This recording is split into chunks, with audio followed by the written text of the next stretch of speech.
back in Brooklyn, here in this beautiful building.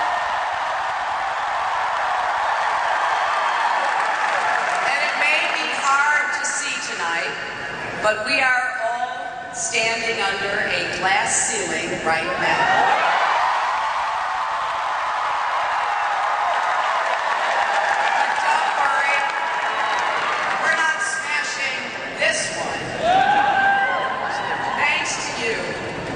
We've reached a milestone. First time in our nation's history that a woman will be a major partisan.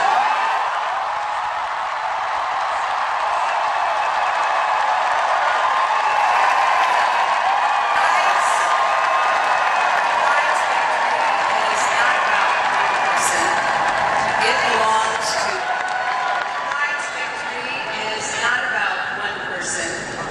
It belongs to generations of women and men who struggled and sacrificed and made this moment possible. In our country, it started right here in New York, a place called Seneca Falls.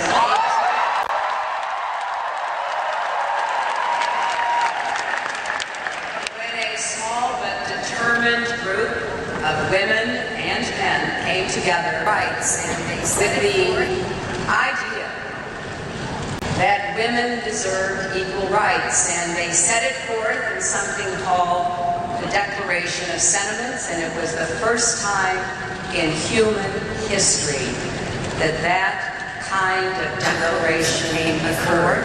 And tonight, so we all owe so much to those who came before.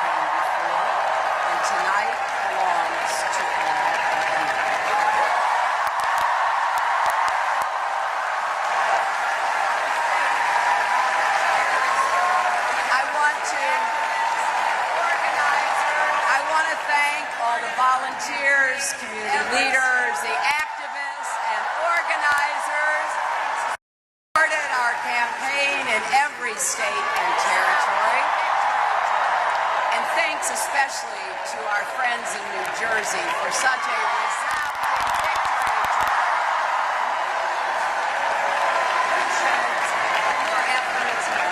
Thanks, your neighbors, vote, making contributions. Efforts have produced a strong majority of the popular vote delegates. Majority of delegates.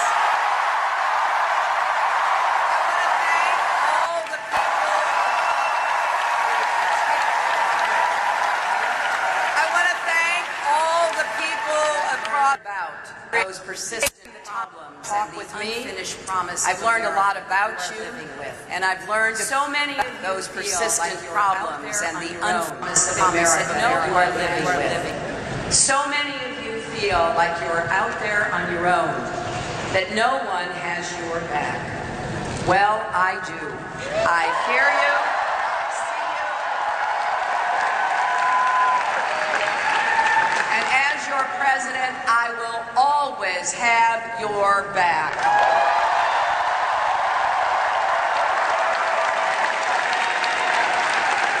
I want to congratulate Senator Sanders for the extraordinary campaign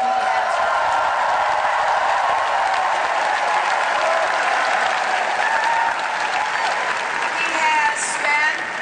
He has spent his long career in public service fighting for progressive causes and principles, and he's excited millions of voters, especially young people.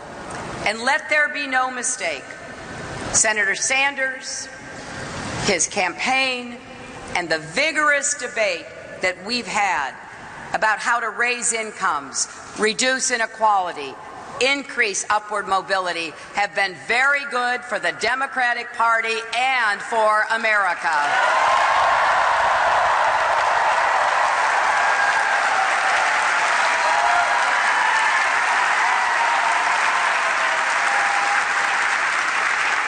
This has been a hard-fought, deeply felt campaign. But whether you supported me or Senator Sanders, or one of the Republicans. We all need to keep working toward a better, fairer, stronger America. Now, I know it never feels good to put your heart into a cause or a candidate you believe in and to come up short. I know that feeling well. But as we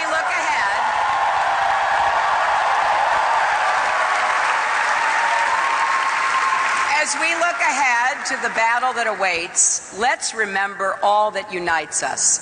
We all want an economy with more opportunity and less inequality, where Wall Street can never wreck Main Street again.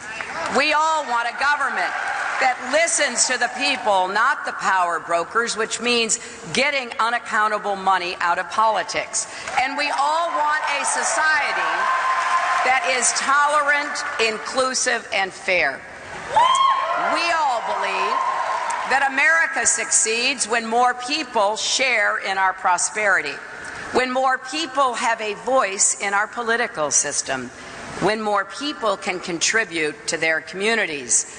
We believe that cooperation is better than conflict, unity is better than division, empowerment is better than resentment, and bridges are better than walls.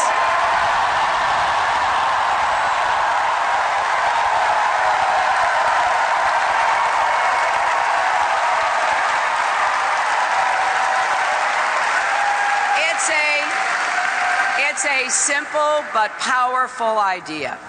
We believe that we are stronger together, and the stakes in this election are high, and the choice is clear. Donald Trump is temperamentally unfit to be president.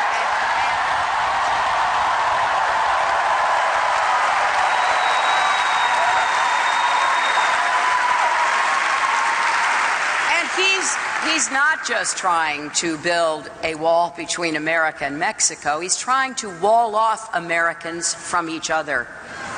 When he says, "Let's make America great again," that is code for, let's take America backwards.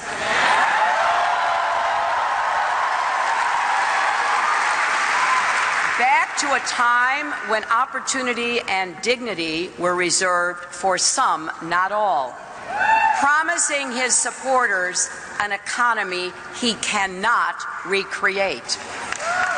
However, we want to write the next chapter in American greatness with a 21st century prosperity that lifts everyone who's been left out and left behind, including those who may not vote for us, but who deserve their chance to make a new beginning.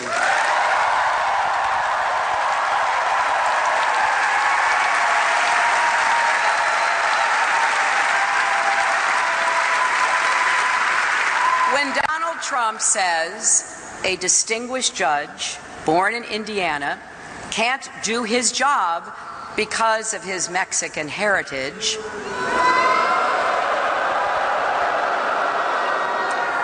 or he mocks a reporter with disabilities,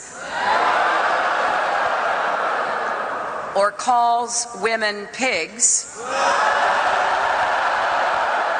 it goes against everything we stand for, because we want an America where everyone is treated with respect and where their work is valued.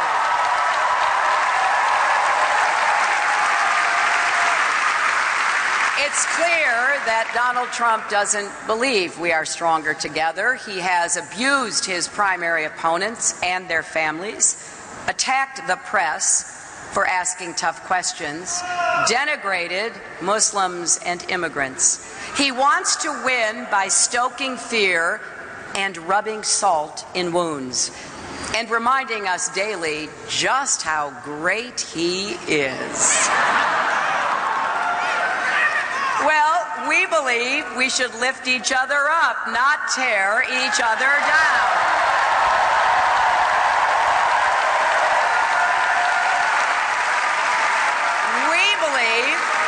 We believe we need to give Americans a raise, not complain that hardworking people's wages are too high. We believe we need to help young people struggling with student debt, not pile more on our national debt with giveaways to the super wealthy. We believe we need to make America the clean energy superpower of the 21st century. Not insist that climate change is a hoax. To be great, we can't be small. We have to be as big as the values that define America. And we are a big-hearted, fair-minded country. We teach our children that this is one nation under God, indivisible, with liberty and justice for all.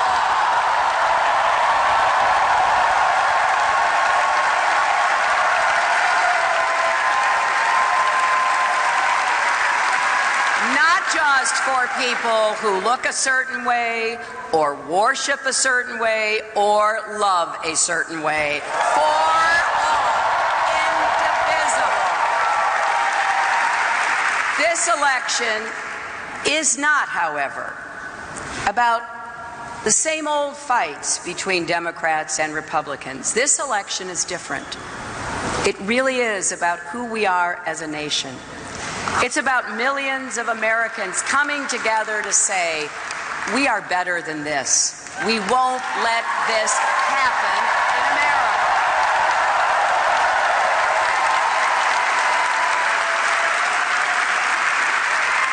And if you agree, whether you're a Democrat, Republican, or Independent, I hope you will join us. In just a few weeks, we will meet in Philadelphia, which gave birth to our nation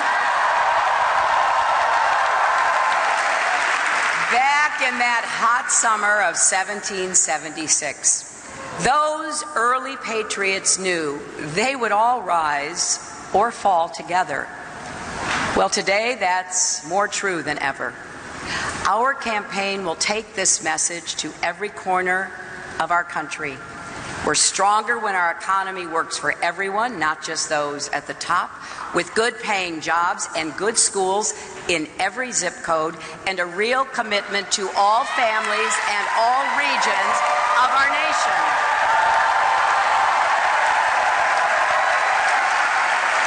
We are stronger when we work with our allies around the world to keep us safe. And we are stronger when we respect each other, listen to each other, and act with a sense of common purpose.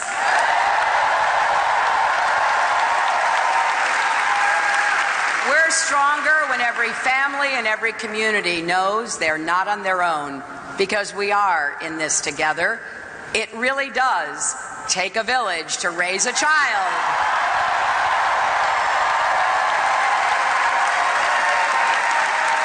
To build a stronger future for us all.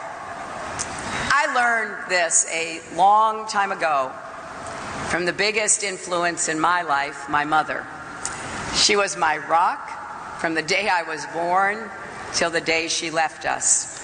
She overcame a childhood marked by abandonment and mistreatment, and somehow managed not to become bitter or broken. My mother believed that life is about serving others, and she taught me never to back down from a bully, which it turns out was pretty good.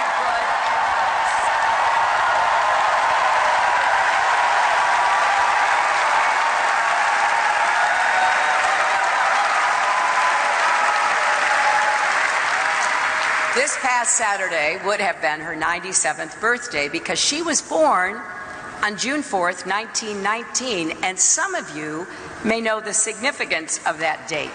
On the very day my mother was born in Chicago, Congress was passing the 19th Amendment to the Constitution.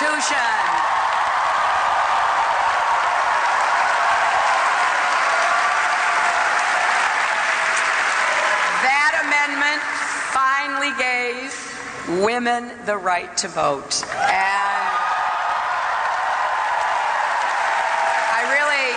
really wish my mother could be here tonight. I wish she could see what a wonderful mother Chelsea has become and could meet our beautiful granddaughter, Charlotte. And of course, I wish she could see her daughter become the Democratic Party's nominee.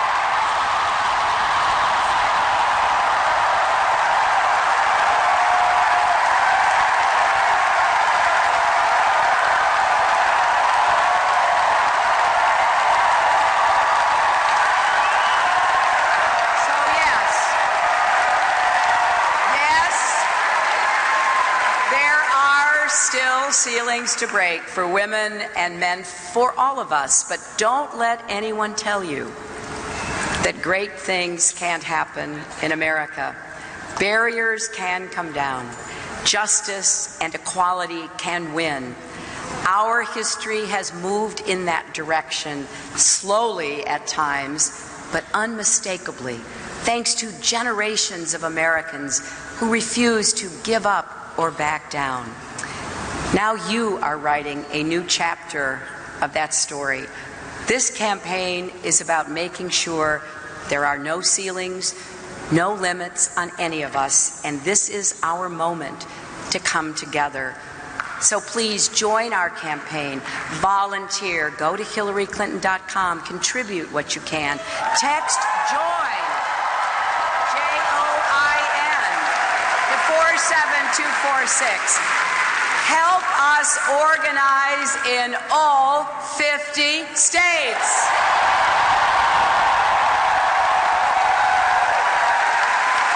Every phone call you make, every door you knock on will move us forward.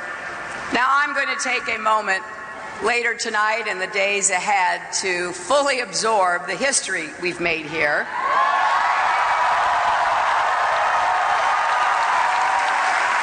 But what I care about most is the history our country has yet to write. Our children and grandchildren will look back at this time, at the choices we are about to make, the goals we will strive for, the principles we will live by. And we need to make sure that they can be proud of us. The end of the primaries is only the beginning of the work we're called to do. But if we stand together, we will rise together because we are stronger together. Let's go